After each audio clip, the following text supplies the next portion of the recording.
টি-20 বিশ্বকাপে পারফরম্যান্স যাই হোক না কেন ফ্র্যাঞ্চাইজি টুর্নামেন্টে অংশগ্রহণ থেমে নেই ক্রিকেটারদের। এরই মধ্যে লঙ্কান প্রিমিয়ার লিগ খেলতে সেখানে পৌঁছেছে তাসকিন আহমেদ, মুস্তাফিজুর রহমান ও তাওহিদ হৃদয়।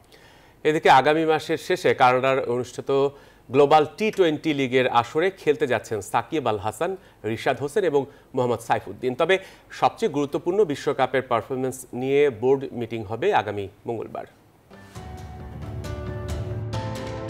বিশ্বকাপে বাংলাদেশের পারফরম্যান্স হতাশ করেছে ক্রিকেট প্রেমীদের। তারপরও থেমে নেই তাদের বিদেশি ফ্র্যাঞ্চাইজি টুর্নামেন্টে অংশ নেওয়া।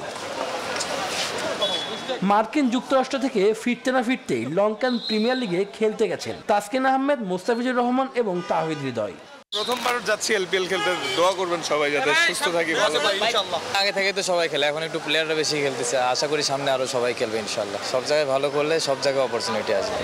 কিছুটা বিরতি দিয়ে কানাডাতে 25 জুলাই থেকে শুরু হতে যাওয়া গ্লোবাল টি-20 আসরে খেলতে যাচ্ছেন 4 বাংলাদেশি ক্রিকেটার।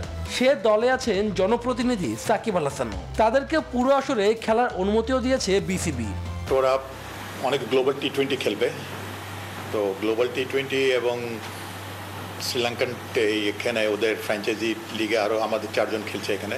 তো হৃদয় খেলছে, তাসকিন খেলছে, শরীফুল খেলছে এবং সাকিব খেলছে। তো এদের মধ্যে থেকে বিভিন্ন সময়ের জন্য দেওয়া হয়েছে, বাট যাদেরই এখানে দেওয়া হয়েছে তাদের বলা হয়েছে যে তারা 10 আগস্টের আগেই রিপোর্ট করার জন্য। তবে সবচেয়ে গুরুত্বপূর্ণ পাকিস্তান সিরিজকে সামনে রেখে 15 জুলাই থেকে ক্যাম্পে অংশ নেবেন ফ্র্যাঞ্চাইজি আসরগুলোতে সুযোগ না পাওয়া ক্রিকেটাররা। আর বিশ্বকাপের পারফরমেন্সের বিশ্লেষণ করতে বিসিবির কর্তারা বসবেন আগামী মঙ্গলবার। এইগুলো আমরা এখনো আলাপ আলোচনা করি নাই, যে নিজেদের মধ্যে কোনো আলাপ হয়নি, আমরা এসব করি নাই। বিস্তারিত টি-20 ওয়ার্ল্ড কাপের উপরে আমাদের একটা এজেন্ডা আছে, এটা নিয়ে বোর্ডে আলাপ আলোচনা হবে।